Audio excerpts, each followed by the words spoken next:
ശ്രീ കുഞ്ഞിക്കുട്ടൻ ഇളയത് എഴുതിയ രാമായണ കഥ കുട്ടികൾക്ക് എന്ന പുസ്തകത്തിൻ്റെ 8-ാം അധ്യായമാണ് വായിക്കുന്നത്.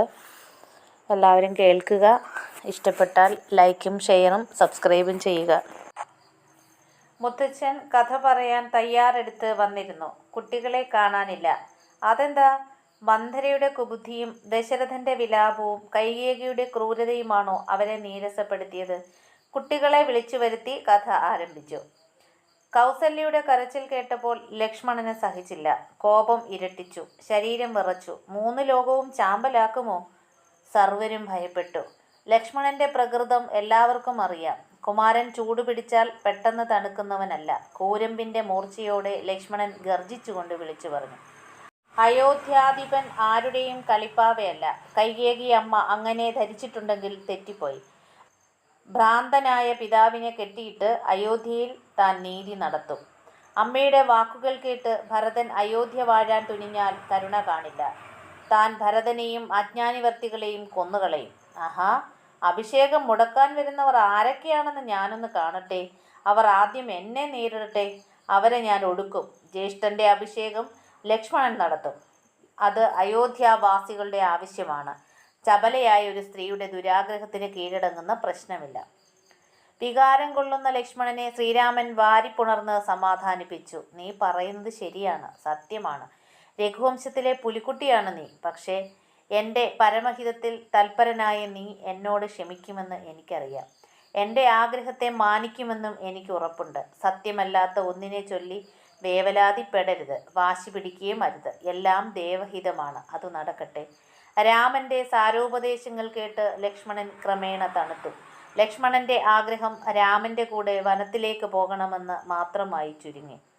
ശ്രീരാമന് ആ രംഗം നീട്ടിക്കൊണ്ടുപോകാൻ ഇഷ്ടമല്ലായിരുന്നു. അമ്മയെ വണങ്ങി മടങ്ങി. സീതയോട് യാത്ര പറയണം. അവളെ സമാധാനിപ്പിക്കണം. ഉടൻ തന്നെ സീതയുടെ അന്തഃപുരത്തിലെത്തി. സീത സംഭവങ്ങൾ ഒന്നും അറിഞ്ഞിട്ടില്ല. ഭർത്താവിൻ്റെ പെട്ടെന്നുള്ള വരവ് അത്ഭുതപ്പെടുത്തി. ഓടിച്ചെന്ന് സൽക്കരിച്ച് കുശലം പറഞ്ഞു. ആഗമനോദ്ദേശം ചോദിച്ചപ്പോൾ ഉത്തരം പെട്ടെന്നായിരുന്നു. അച്ഛൻ ഭരതനെ യുവരാജാവായി അഭിഷേകം ചെയ്യാനും എന്നെ വനത്തിലേക്ക് അയക്കാനും തീരുമാനിച്ചു. ശ്രീരാമൻ നടന്ന സംഭവങ്ങളെല്ലാം വിശദമായി സീതയോട് പറഞ്ഞു. അച്ഛൻ ചെറിയമ്മയ്ക്ക് പണ്ടു നൽകിയ 2 വരങ്ങളുടെ അനന്തര ഫലങ്ങൾ, അതുപ്രകാരം ഭരതന് രാജ്യവും ശ്രീരാമന് വനവാസവും കിട്ടിയ കഥ. സത്യം പരിപാലിക്കാതിരിക്കാൻ കഴിയുമോ? സീതയോട് അമ്മയെ ശുശ്രൂഷിക്കാനും 14 വർഷം കാത്തിരിക്കാനും പറഞ്ഞു. എങ്കിലും സീതയുണ്ടോ അത് സമ്മതിക്കുന്നു? ശ്രീരാമന്റെ തടസ്സവാദങ്ങളെല്ലാം സീത എതിർത്ത് തോൽപ്പിച്ചു. തന്നെ കൂടാതെയുള്ള യാത്ര സ്വപ്നത്തിൽ പോലും ചിന്തിക്കേണ്ടെന്ന് സീത തറപ്പിച്ചു പറഞ്ഞു. കാട്ടിലെ ഭയാനക രംഗം പറഞ്ഞ് രാമൻ തടസ്സപ്പെടുത്തിയപ്പോൾ അതൊന്നും കണ്ടാൽ ഭയക്കുന്നവളല്ല സീതയെന്നായിരുന്നു മറുപടി. രാമൻ ഭക്ഷണവും പാർപ്പിടവും ഇല്ലാതെ കഴിയേണ്ടി വരുന്ന ബുദ്ധിമുട്ട് വിവരിച്ചു. ഫലമില്ല. സീത പിന്മാറുന്ന മട്ടില്ല. എല്ലാ ബുദ്ധിമുട്ടുകളും സഹിക്കാൻ അവൾ തയ്യാറാണ്. രാമനെ പിരിഞ്ഞിരിക്കുന്ന പ്രശ്നമില്ല. അത് വാശി തന്നെയാണ്. ഭാര്യയുടെ ധർമ്മം നിറവേറ്റാൻ അനുവദിക്കേണ്ടത് ഭർത്താവിൻ്റെ കടമയാണ്.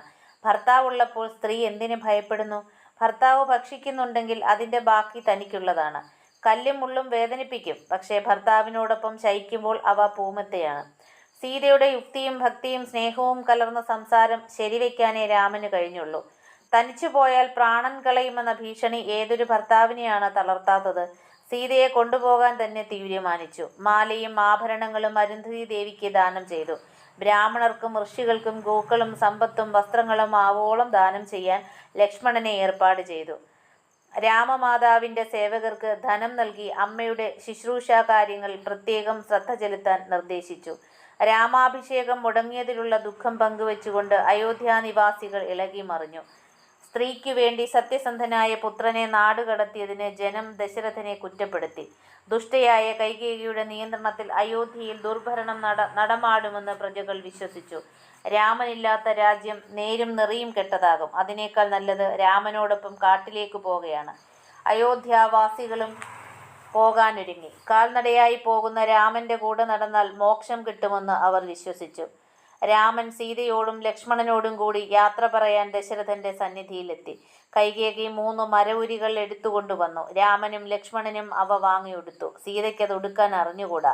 അവൾ രാമന്റെ മുഖത്ത് നോക്കി. എന്തു ചെയ്യണമെന്നർത്ഥത്തിൽ. രാമൻ ആ മരവുരി വാങ്ങി പട്ടുചേലയിന്മേൽ ചുറ്റിക്കൊടുത്തു. ചുറ്റും കൂടിയിരുന്നവർ കണ്ണു തുടച്ചു. വസിഷ്ഠൻ പോലും കൈകേയിയുടെ ദുരാഗ്രഹം കണ്ട് നിയന്ത്രണം വിട്ടു. സീത പട്ടു ഉടുക്കരുത് എന്ന വരത്തിലില്ലല്ലോ, പട്ടും ഉടുത്തോട്ടെ, കുലഗുരു ആജ്ഞാപിച്ചു. ഇതിൽ വസിഷ്ഠൻ ഇടപെടുമെന്ന് കൈകേയി കരുതിയില്ല. സുമന്ത്രരോട് മക്കളെ തേരിലേറ്റി അയക്കാൻ കൽപ്പിച്ച് രാജാവ് അവരെ കൺകുളിർക്കെ കണ്ടുകൊണ്ടു നിന്നു. എത്ര കണ്ടിട്ടും മതി വരുന്നില്ല. പിതാവിനെ വീണ്ടും വന്ദിച്ച് മൂവരും തേരിലേറി. ചക്രങ്ങൾ ചലിച്ചു. രഥം നീങ്ങി. നിർത്തൂ, രഥം നിർത്തൂ, ദശരഥൻ. അരുത്, നിർത്തരുത്, രാമൻ. രണ്ട് കൽപ്പനകളും മാറി മാറി അന്തരീക്ഷത്തിൽ അലതല്ലി. രഥൻ കൺമുമ്പിൽ നിന്നും മറഞ്ഞു. ദശരഥന്റെ ചുണ്ടുകൾ രാമമന്ത്രം മാത്രം ഉരുവിട്ടു. രാമ രാമ രാമ. 9-ാം അധ്യായം. കഥ കേൾക്കാൻ കുട്ടികളെത്തി. മുത്തച്ഛൻ കഥ തുടർന്നു. അയോധ്യയിൽ നിന്ന് ശ്രീരാമനും സീതയും ലക്ഷ്മണനുമെല്ലാം തമസാ നദിക്കരയിലെത്തി. എല്ലാവർക്കും നല്ല ക്ഷീണമുണ്ട്. ശ്രീരാമൻ ഒരു മരച്ചുവട്ടിൽ കിടന്നുറങ്ങി. ഒപ്പം സീതയും. സുരക്ഷാഭടന്മാരില്ല. ലക്ഷ്മണൻ വില്ലുമേന്തി അവർക്ക് കാവൽ നിന്നു. അയോധ്യാവാസികൾ ആകെ ഇളകി വന്നിരിക്കുകയല്ലേ. അവർക്ക് ശ്രീരാമനെ വിട്ടുപിരിയാൻ മനസ്സില്ല. അവർ രാമനോടൊപ്പം കഴിച്ചുകൂട്ടാൻ ആഗ്രഹിച്ചു. കാട്ടിൽ തന്നെ വിശ്രമിച്ചു. അവരെ എങ്ങനെ മടക്കിവിടും? അവർ ക്ലേശിക്കരുതെന്ന് രാമന് മോഹമുണ്ട്. എന്തു വേണം? നേരം ഇരുട്ടി. ശ്രീരാമനും സീതയും ലക്ഷ്മണനും സുമന്ത്രരോടൊപ്പം രഥത്തിൽ കയറി. എന്നിട്ടോ അയോധ്യയ്ക്ക് നേരെ സഞ്ചരിച്ചു. പക്ഷെ ആ യാത്ര അയോധ്യയ്ക്കായിരുന്നോ? അല്ല. അയോധ്യാവാസികളെ താൻ അയോധ്യയ്ക്ക് മടങ്ങിപ്പോയതായി വിശ്വസിപ്പിക്കാൻ ഒരു കുറുക്കുവിദ്യ. മൂവരും അപ്രത്യക്ഷമായി. നേരം വെളുത്തു. രാമനെ അന്വേഷിച്ചു. കാണുന്നില്ല. എല്ലാവരും തേർവഴി നോക്കി അയോധ്യയിലേക്ക് മടങ്ങി. രാമൻ അവിടെ എത്തിയിട്ടില്ലെന്ന് അവിടെ ചെന്നാലല്ലേ അറിയൂ. സുമന്ത്രർ രഥം നിർത്തി. അതാണ് മനോഹരമായ ശൃംഗവേര പട്ടണം. ഗംഗാനദിയുടെ തീരത്ത് സ്ഥിതി ചെയ്യുന്നു. എല്ലാവരും നദിയിലിറങ്ങി കുളിച്ചു. അരുവിക്കരയിലുള്ള അശോകവൃക്ഷത്തിന്റെ ചുവട്ടിൽ വിശ്രമിച്ചു. ശൃംഗവേരത്തിലെ രാജാവാണ് ഗുഹൻ. അദ്ദേഹം ശ്രീരാമഭക്തനാണ്. ശ്രീരാമ ലക്ഷ്മണന്മാരും സീതയും തൻ്റെ രാജ്യത്ത് വന്നിട്ടുണ്ടെന്ന വാർത്തയറിഞ്ഞ് സന്തോഷിച്ച് കാണാനെത്തി. തേനും പഴങ്ങളും കാഴ്ചവെച്ച് ഭക്തിപൂർവ്വം ദണ്ഡനമസ്കാരം ചെയ്തു. ശ്രീരാമൻ ഗുഹനെ എഴുന്നേൽപ്പിച്ച് പുണർന്നു. ആദിവാസി രാജാവാണ് ഗുഹൻ. ശ്രീരാമന്റെ സാന്നിധ്യം കൊണ്ട് തൻ്റെ ജന്മം സഫലമായെന്ന് അദ്ദേഹം കരുതി. ശ്രീരാമൻ തൻ്റെ രാജ്യത്ത് താമസിച്ച് അവിടം പാവനമാക്കാൻ അദ്ദേഹം ആഗ്രഹിച്ചു. പക്ഷേ ശ്രീരാമന് അതിഷ്ടമല്ലായിരുന്നു. അതിന് കാരണമുണ്ട്. 14 വർഷം വനത്തിൽ താമസിക്കണമെന്നാണല്ലോ ദശരഥന്റെ ആജ്ഞ. അതുകൊണ്ട് ഗൃഹത്തിലും ഗ്രാമത്തിലും താമസിക്കരുത്. ആ ആജ്ഞയെ ധിക്കരിക്കലാവും. യാത്രാവേളയിൽ മരവുരി ഉടുത്ത് ഇറങ്ങിയത് സുഖത്തെ ത്യജിക്കാനാണ്. ഗുഹനെ കൊണ്ട് പേരാൽ പശ കൊണ്ടുവരിപ്പിച്ചു. രാമലക്ഷ്മണന്മാർ തലമുടിയിൽ അത് തേച്ചു പിടിപ്പിച്ച് ജടാമകുടം കിട്ടി. നാട്ടിൽ സ്വർണ്ണ കിരീടവും കാട്ടിൽ ജട കൊണ്ടുള്ള കിരീടവും. രണ്ടും ശ്രീരാമന് ഒരുപോലെയാണ്. ലക്ഷ്മണൻ ദർഭയും ഇലയും ചേർത്ത് വെച്ച് കിടക്ക തയ്യാറാക്കി. സീതയും രാമനും അതിൽ കിടന്നുറങ്ങി. പണ്ട് ചന്ദനക്കട്ടിലിൽ പട്ടുമെത്തയിൽ ഉറങ്ങിയിരുന്നവർ ഇന്ന് പുല്ലുമെത്തയിലാണ് ഉറക്കം. ശ്രീരാമനും സീതയ്ക്കും രണ്ടും ഒരുപോലെയാണ്. സുഖവും ദുഃഖവും സമഭാവത്തോടെ കാണാൻ അവർക്ക് കഴിയുന്നു. അതുകൊണ്ട് വനശയ്യ ആനന്ദവും ആശ്വാസവും അരുളുന്നു. ലക്ഷ്മണൻ സീതാരാമന്മാർക്ക് സംരക്ഷകനായി തൻ്റെ വില്ല് കുലച്ച് അല്പം അകലെ നിലകൊണ്ടു. ശ്രീരാമന്റെ കിടപ്പും ലക്ഷ്മണന്റെ നിൽപ്പും കണ്ടിട്ട് ഗുഹന്റെ കണ്ണു നിറഞ്ഞു. ഗുഹന് സഹിക്കാൻ കഴിയുന്നില്ല. കൈകേയിയോടും മന്ധരയോടുമെല്ലാം ഗുഹന് വെറുപ്പ് തോന്നി. മന്ധരയുടെ കുബുദ്ധിയിൽ കുടുങ്ങി ഒരു രാജ്ഞി ഒരിക്കലും ചെയ്യാൻ പാടില്ലാത്തതാണ് കൈകേയി ചെയ്തത്. ഗുഹന്റെ മനോവിഷമം കണ്ട് ലക്ഷ്മണൻ സാരോപദേശങ്ങൾ നൽകി ആശ്വസിപ്പിച്ചു. അത് കേട്ട് ഗുഹന്റെ മനസ്സിൽ ജ്ഞാനോദയമുണ്ടായി. നേരം വെളുത്തു. ഗുഹൻ തോണി കൊണ്ടുവന്നു. മൂവരും തോണിയിൽ കയറി ഗംഗാനദി കടന്ന് മറുകരയിലെത്തി. ഗുഹന് ഒരാഗ്രഹം. വനവാസകാലത്ത് ശ്രീരാമനെ സ്മരിച്ച് ശുശ്രൂഷിക്കാൻ ഒരവസരം വേണം. പക്ഷേ ശ്രീരാമൻ അത് സമ്മതിച്ചില്ല. ആ ആഗ്രഹം ശരിയല്ലെന്ന് ശ്രീരാമൻ ഗുഹനെ ബോധ്യപ്പെടുത്തി. വനവാസം കഴിഞ്ഞ് വീണ്ടും വരാമെന്ന ഉറപ്പിൽ ഗുഹനെ സമാധാനിപ്പിച്ചു.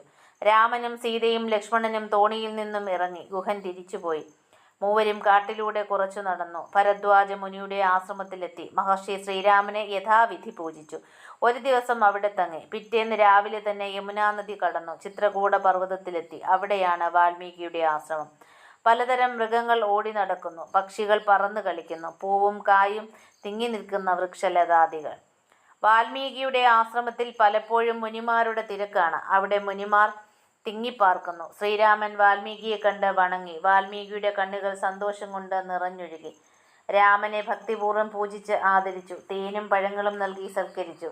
വാൽമീകിക്ക് ശ്രീരാമന്റെ എല്ലാ കഥകളും അറിയാമായിരുന്നതുകൊണ്ട് കാട്ടിലേക്ക് വരാനുണ്ടായ കാരണങ്ങളൊന്നും വിവരിക്കേണ്ടി വന്നില്ല. കുറച്ചു കാലം ഈ ആശ്രമത്തിൽ താമസിക്കണം. ശ്രീരാമൻ ആഗ്രഹം അറിയിച്ചു. അപ്പോഴാണ് തൻ്റെ വാസസ്ഥാനത്തിൻ്റെ മഹത്വം മഹർഷി ഓർത്തത്. നല്ല മനസ്സുകളാണ് ഭഗവാന്റെ വാസസ്ഥാനം. അവിടെ ഉരുവിടുന്ന രാമനാമം കേട്ടാൽ ഏതു മനുഷ്യനാണ് മോക്ഷം കിട്ടാത്തത്? വാൽമീകി മഹർഷിയായി തീർന്നത് ആ രാമനാമത്തിൻ്റെ മാഹാത്മ്യമാണ്. ആ കഥ നാളെ പറയാം.